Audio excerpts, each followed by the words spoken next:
Hello दोस्तों, मैं JP आनंद math परिवार में आप लोग को स्वागत है। आज हम लोग एक हिस्ट्री का चैप्टर है सिंधु सभ्यता, उसके बारे में डिटेल से जानेंगे। अगर मेरे चैनल पर आप नए हैं तो मेरे चैनल को जो है सब्सक्राइब करें और दोस्तों के साथ शेयर करें। तो चलते हैं हम लोग वीडियो की ओर। देखिए, दिया गया है सिंधु सभ्यता। तो सिंधु सभ्यता में उसका आकार जो था क्या था, त्रिभुजाकार था। याद रखना है, जो सिंधु सभ्यता का जो है आकार जो था कैसा था, तो त्रिभुजाकार था। कैसी सभ्यता थी, तो याद रखना है कि आज ऐतिहासिक सभ्यता थी। तो कैसी सभ्यता थी, तो आज ऐतिहासिक। इसका जानने का जो है मतलब जो है कैसे हम जाने, तो याद रखना है पुरातात्विक स्रोत के आधार पर जो है हम लोग जो है जाने हैं सिंधु सभ्यता के बारे में। और याद रखना है कि किससे पता किए हैं, तो कार्बन 14 आता है। कार्बन 14 जो होता है जीवाश्म को जो है मापने के लिए या अध्ययन करने के लिए आता है, तो उससे जो है हम लोग जो है सिंधु सभ्यता के बारे में जाने हैं। उसके बाद आगे दिया गया है समकालीन। तो देखिए, समकालीन किस सभ्यता के थे, तो ये मिस्र के सभ्यता और याद रखना है मेसोपोटामिया की सभ्यता। तो मिस्र के सभ्यता का समकालीन था और मेसोपोटामिया के सभ्यता का समकालीन था। इसका आप ध्यान रखना है, जो कुल क्षेत्रफल कितना है, मतलब ये कितना दूरी तक फैला हुआ था। तो याद रखना है 12,99,600 जो है वर्ग किलोमीटर तक जो है ये फैला हुआ था। तो याद रखना है एक्यूरेट ये चीज है, लेकिन आपको जो है एग्जाम में जो है लगभग में पूछा जाता है। तो लगभग में याद रखना है 13 लाख वर्ग किलोमीटर के करीब जो है ये फैला हुआ था। याद रखना है। और इसका काल जो है मेन रूप से जो है माना जाता है, याद रखना है 2350 ईसा पूर्व से 1750 ईसा पूर्व के बीच में जो है माना जाता है। कुछ विद्वान का भी यह कहना है कि ये 3200 ईसा पूर्व से 2500 ईसा पूर्व तक जो है इसका कार्यकाल चला था। लेकिन जो आप लोग जो एग्जाम के व्यू से अगर ये पढ़ते हैं तो ये जो है मेन रूप से ये माना जाता है, आप लोग याद रखिएगा। अब इसका प्रथम स्थल जो खोजा गया था उस क्या था, तो याद रखना है हड़प्पा था। तो प्रथम स्थल जो है हड़प्पा था। अब ध्यान रखना है कि तकनीकी आधार पर, क्या चीज के आधार पर, तकनीकी के आधार पर जो था सबसे बड़ा स्थल जो है धौलावीरा। धौलावीरा कहाँ है वर्तमान में, तो याद रखना है गुजरात में जो है धौलावीरा है। तो गुजरात में धौलावीरा है। तो तकनीकी के आधार पर जो है बड़ा स्थल जो है खोजा गया है, याद रखना है धौलावीरा। और सबसे ज्यादा जो है स्थल भी जो है गुजरात से मिला है। आप लोग ये भी बात ध्यान रखिएगा, ये सबसे बड़ा मतलब ज्यादा जो स्थल जो है कहाँ से मिला है सिंधु सभ्यता के, तो गुजरात से मिला है। उसके बाद छोटा छोटा जो है स्थल जो है अलादीनो, याद रखना है अलादीनो कहाँ पड़ता है, तो आपको याद रखना है कि अफगानिस्तान में जो है अलादीनो पड़ता है। उसके बाद आगे बढ़ते हैं। अब देखिए क्वेश्चन यहां से ही दोनों क्वेश्चन पूछा जाता है कि ये सिंधु सभ्यता के तकनीकी के आधार पर है दिया गया। अब ध्यान रखना है कि सिंधु सभ्यता के सबसे बड़ा स्थल अगर ये पूछा जाएगा तो मोहनजोदड़ो है। याद रखना है क्या है, तो मोहनजोदड़ो है। भारत में सबसे बड़ा स्थल जो है राखी गढ़ी है, जो हरियाणा के हिसार जिला में जो है स्थित है। तो आप लोग जो है समझ गए होंगे कि तकनीकी के आधार पर जो है सबसे बड़ा स्थल अगर जो पूछा जाएगा तो धौलावीरा है, और सबसे छोटा स्थल जो है अलादीनो है जो अफगानिस्तान में, और धौलावीरा जो है गुजरात में। सर्वाधिक जो है स्थल जो है कहां से खोजा गया है, तो याद रखना है गुजरात से। और ऐसे अगर एग्जाम से अगर एग्जाम के अनुसार अगर तो याद रखना है मोहनजोदड़ो जो है सबसे बड़ा स्थल माना गया। और भारत में जो है राखी गढ़ी जो कहाँ है, हरियाणा के हिसार जगह में है।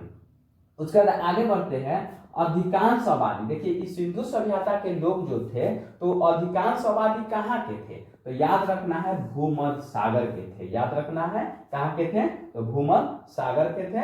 उसके बाद मिठास के लिए याद रखना है कि यहाँ के लोग जो थे, तो हम लोग जो है अभी जो है शराब उराब का सेवन या बीड़ी सिगरेट का सेवन करते हैं, तो उस समय भी जो है मिठास के लिए जो है इन लोग जो है क्या चीज का प्रयोग करते थे, तो याद रखना है शहद, जिसको हम लोग जो है देहाती भाषा में मध के नाम से जानते हैं, तो शहद का प्रयोग करते थे। और मुख्य फसल इनका क्या थी, तो मुख्य फसल याद रखना है गेहूं और जौ। गेहूं और जौ जो थे इसका मुख्य फसल।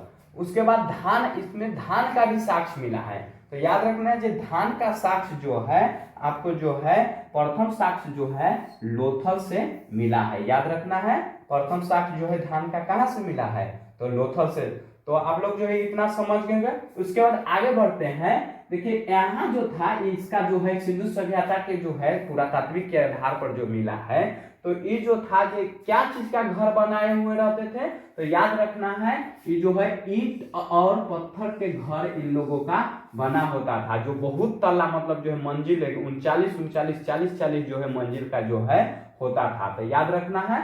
और इसका जो है ध्यान रखना है, इसका सबसे बड़ा घर जो है कहाँ देखने को मिला है पुरातात्विक के आधार पर, तो याद रखना है मोहनजोदड़ो में जो है बड़ा घर देखने को मिला है। और दरवाजा, देखिए घर का दरवाजा जो होता था ना इन लोगों का जो है पीछे की ओर खुलता था। याद रखना है कि हम लोग के जो है दरवाजा, घर का दरवाजा देखते हैं जो आगे की ओर रहता है, तो इन लोगों का घर का दरवाजा जो था वो पीछे की ओर था। लेकिन उसी में जो सिंधु सभ्यता की एक नगर थी जिसका नाम लोथल है, उसमें जो है आगे की ओर जो है दरवाजा रहता था। तो आप लोग समझ गए होंगे।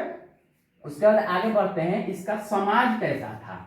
तो समाज जो थे ये मातृसत्तात्मक के मतलब क्या होता है, अब हम लोग को भी जो जैसे गार्जियन के तौर पर जो है अभी माता होती है ना, तो उस समय भी जो थे मातृसत्तात्मक थे। याद रखना है। और मातृ देवी का जो है इन लोग जो है पूजा भी करती थी। इसका मुहर हम लोग जो है अभी जैसे कहने का मतलब जो उस समय जो थे वस्तु विनिमय प्रणाली थी। अब वस्तु विनिमय प्रणाली क्या होता है उसको समझते हैं। तो वस्तु विनिमय प्रणाली में क्या होता था, जो अभी हम लोग जो है कोई चीज लाने जाते हैं तो पैसा के बदले में कोई चीज लेते हैं, तो उस समय ऐसा नहीं था।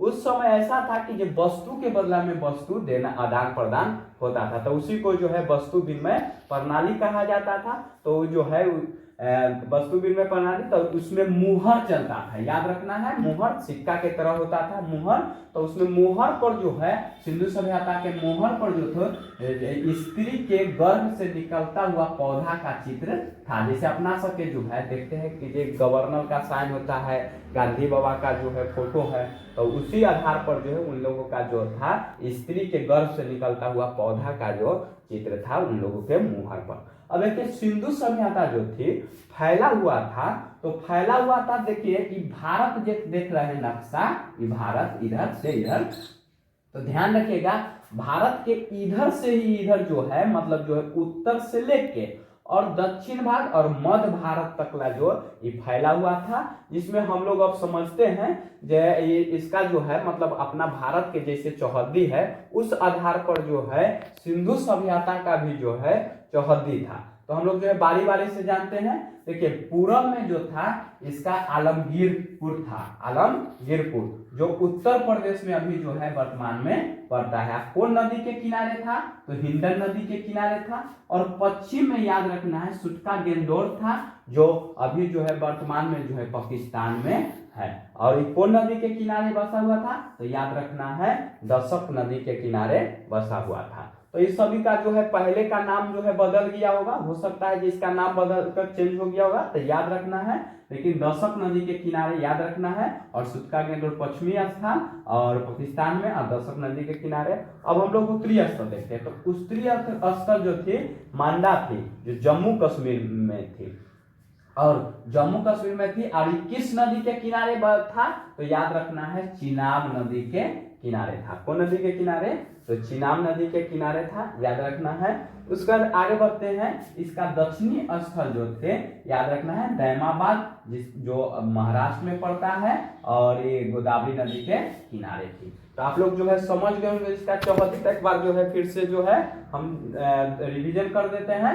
तो याद रखना है कि पूर्वी स्थल आलमगीरपुर, पश्चिमी स्थल जो है सुटका गेंदोर, और उत्तरी स्थल जो है मांडा, और दक्षिणी स्थल जो है दैमाबाद। अब जान जाते हैं कौन कौन राज्य में, तो ये उत्तर प्रदेश में, ये जो है मांडा जो है जम्मू कश्मीर में, और सुटका गेंदोर जो है पाकिस्तान में, और दैमाबाद जो है महाराष्ट्र में। ठीक है, आप लोग को जो है अच्छा से समझ में आता होगा। उसके बाद आगे बढ़ते हैं। आगे दिया गया है कि इसका जो लिपि जो थी क्या थी, तो लिपि जो थी भाव चित्रात्मक के मतलब अब हम लोग समझते हैं जो क्या थी। अभी तकला जो है इसका लिपि जो है अभी तकला नहीं पढ़ा गया है। जो लिपि जो इसका जो लिखने का तरीका जो था उसमें जो है अभी तकला कोई भी विद्वान जो है इसका जो है पढ़ नहीं पाया है। तो इसका जो है भाव चित्रात्मक था, याद रखना है, चित्र के टाइप से था। और याद रखना है जो भाव चित्रात्मक था ना, तो उसमें जो है मूल चिन्ह जो होता था 64 को होता था, जो स्वास्तिक चिन्ह के रूप में जो है जाना जाता है। याद रखना है जो मूल चिन्ह जो है, ये भी क्वेश्चन पूछता है जो स्वास्तिक चिन्ह जो है किसका देन है, तो सिंधु सभ्यता का देन है। और इसमें अक्षर जो थे याद रखना है 250 से 400 के बीच में जो है होता था। और याद रखना है जो भाव चित्र इनका लिपि जो है, ध्यान रखना है पहले जो है बाएं से माने दाएं से बाएं की ओर लिखा जाता है, फिर जो है बाएं से दाएं की ओर एना आता था और फिर एना जाता था, फिर एना आता था, एना जाता था। याद रखना है तो दाएं से बाएं और बाएं से फिर दाएं, फिर दाएं से बाएं, बाएं से दाएं, ऐसे होता था इसका जो है अक्षर लिखा जाता था।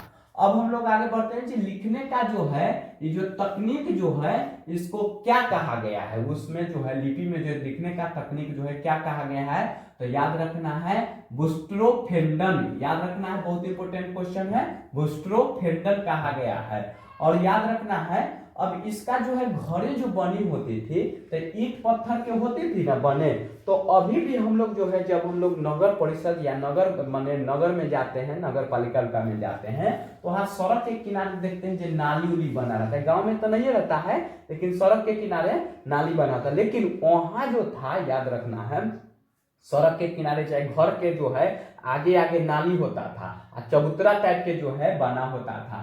तो वो अब जो अभी हम लोग जो वर्तमान में देख रहे हैं ना, उसी आधार पर जो है पहले से ये चीज है, उसके आधार पर हम लोग जो है अभी बना रहे हैं, याद रखना है। बल्कि हम लोग जो है उस माने कॉपी वो नहीं किया है, हम लोग उसका कॉपी कर रहे हैं। तो देखते हैं आगे, सड़कों के किनारे जो होता है मकान होता था, तो मकान जो देखे हम कीजिए अभी आकार जो है इसका कैसा था, तो त्रिभुजाकार था। तो इसका मकान का जो है होता था आयताकार होता था, हम लोग का भी जो है मकान जो होता है आयताकार होता है। और ग्रिड पट्टी में जो है इसका आकार जो होता था बना होता था, याद रखना है। और याद रखना है ये भी बात है कि सड़क जो होता था तो एक दूसरे को कैसा करता था, तो एक दूसरे को याद रखना है जो समकोण पर आकर जो है ये काटती थी सड़क। ऐसा चित्र बनता है समकोण का, तो समकोण पर जो है आकर जो है ये कटता था। अब उसके बाद आगे बढ़ते हैं जी, पूजा के लिए जो है, पूजा के लिए जैसे हम लोग जो है मंदिर का प्रयोग करते हैं ना, तो इसमें पूछता है ये भी क्वेश्चन, जो सिंधु सभ्यता में किसका नहीं था प्रमाण नहीं मिला है, तो मंदिरों का प्रमाण नहीं मिला है, लेकिन पूजा पाठ होता था कि नहीं, तो होता था। याद रखना जब पूजा पाठ होता था तो वृक्ष के रूप में जो है पीपल का वृक्ष, अभी भी जो है हम लोग जो है बरगद पीपल का प्रयोग करते हैं पूजा के लिए। और पशु का जो है पशु में जो है कुबर वाले सार का प्रयोग किया जाता था। और याद रखना है कुबर वाले सार में जो है और उस समय जो है बैलगाड़ी के रूप में भी जो है वहां जो है प्रयोग उस समय जो है होता था। तो कुबर वाले सार को जो है बैलगाड़ी के रूप में, और इस समय जो है जैसे हम लोग जो है देखते हैं कि अभी 4 पहिया 5 पहिया होता है ना, तो उस समय सिर्फ जो है एगो पहिया वाला जो होता था बैलगाड़ी। तो पशु का जो है पशु के रूप में जो है कुबर वाले सार का जो है प्रयोग करते थे, याद रखना है। और देवता के रूप में जो है शिव का जो है आद्य शिव का प्रयोग करते थे। और पशुपति इसी में पूछा जाता है, जो पशुपति का भी जो है प्रमाण जो है इसमें मिला है, जो मोहनजोदड़ो से प्राप्त हुआ है। तो हम लोग जो है आगे वाला वीडियो में देखेंगे इसका विस्तार। तब तक ला जो है इधर अब बढ़ जाते हैं। देखिए सब जलाने का, देखिए उसमें भी जो हम लोग जो है सब मतलब मृत शरीर को जो है जलाने का उसमें जो है 3 प्रथाएं थी। क्या प्रथाएं थी? 3 प्रथाएं थे। सब जो है अभी जो है हम लोग जो है हिंदू धर्म में क्या होता है, हिंदू धर्म में जो है उत्तर से दक्षिण को जो है कर जो है सब को जो है जलाते हैं। और उसमें जो है हड़प्पा सभ्यता में जो सब के समाधि जो मिला है उसका नाम रखा गया है, याद रखना है समाधि एच। और ये कब प्राप्त हुआ है, तो याद रखना है 1934 में जो है इस प्राप्त हुआ है। अब जानते हैं कि ये 3 प्रथाएं थी, तो इसमें क्या होता था से जानते हैं। तो संपूर्ण शरीर को जो है जला दिया जाता है। जानते हैं कि जो हम लोग को भी जो हिंदू धर्म में जो होता है संपूर्ण शरीर को जो है जला दिया जाता है। और संपूर्ण दूसरा में क्या था, जो संपूर्ण शरीर को जो है मिट्टी के अंदर जो है दफना दिया जाता था। तो संपूर्ण शरीर को जो है मिट्टी के अंदर दफनाने का जो है भी कला उसमें था, याद रखना है। और उसमें जो है जब मान देखते हैं कि ये कोई लवारिस ग्लास के टाइप में रहता है, तो उसमें देखते हैं कि लवारिस ग्लास के टाइप में रहता है, तो वो पशु पक्षी खा जाने के बाद जो है उसको जो है या तो जो है जला देता था और ना तो दफना देता था, और नहीं तो याद रखना है कि ये नदी में जो है प्रवाह कर दिया जाता था। तो तब तक लाइए यहाँ वीडियो को समाप्त करते हैं। अगर आप लोग को जो है यह वीडियो अच्छा लगा हो तो मेरे चैनल को जो है प्लीज सब्सक्राइब कर दे। मिलते हैं अगले वीडियो में, इसका पार्ट 2 लाएंगे। थैंक यू, धन्यवाद, जय हिंद, जय भारत।